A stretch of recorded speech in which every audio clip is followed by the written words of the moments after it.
Аяланың жасы 5-те. Біздер мен зерттеушімін деген байқауға қатысушы ретінде қатысып отырмыз. Бүгінгі жасайтын біздің экспериментіміз судың қасиеттері, яғни аяла. Енді бізде қазір мандариннің екі күйін салыстырып көрейік те, аяла салғыш суға өзін ала ғой. Бізде бірінші қабығы ашылған мандарин, ол судың түбіне түсіп кетеді. Ал екінші бізде мандарин, ол қабығы ашылмаған. Яғни оның бойында ауа болғандықтан, ол көрінбейтін ауа бізде мандаринге ішінде ауасы болғасын, ол судың түбіне батпайды. Яғни осыдан біздер судың қасиетін көре аламыз. Яғни ол ауасы бар жеңіл заттарды жоғарыға шығарады, ал тығыздығы жоғары заттарды ол өзінің түбіне алып кетеді екен. Аяла, қызық па осы эксперимент? Келесі экспериментіміз біз жасайтын ол тұзды су мен кәдімгі таза судың айырмашылығы. Ал енді екеуін салыстырып көрейік. Аяла, мына тұзды су осындай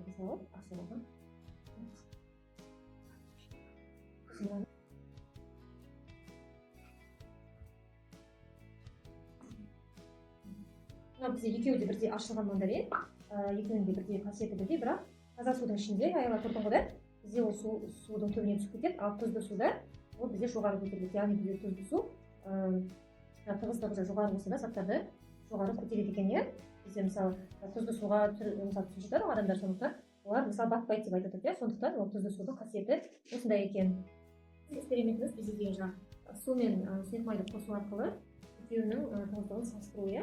Енді ол бізде жақсы көріну үшін бізде суымызды бірінші түске бояймыз.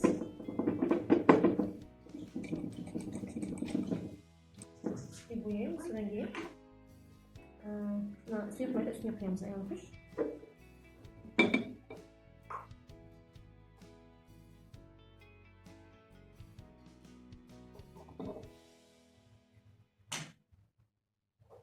Бізде көріп тұрғаныңыздай, сұйық май мен судың арасы қосылмайды.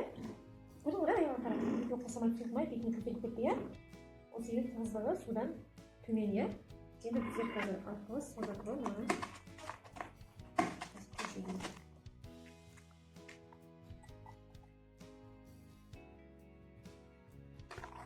бізде қызыл көпіршіктер атып жатыр. Көрдің ғой, аяла? Көрдің ба, қызыл көпіршіктер көтеріліп жатыр жоғарыға. Көрдің ба?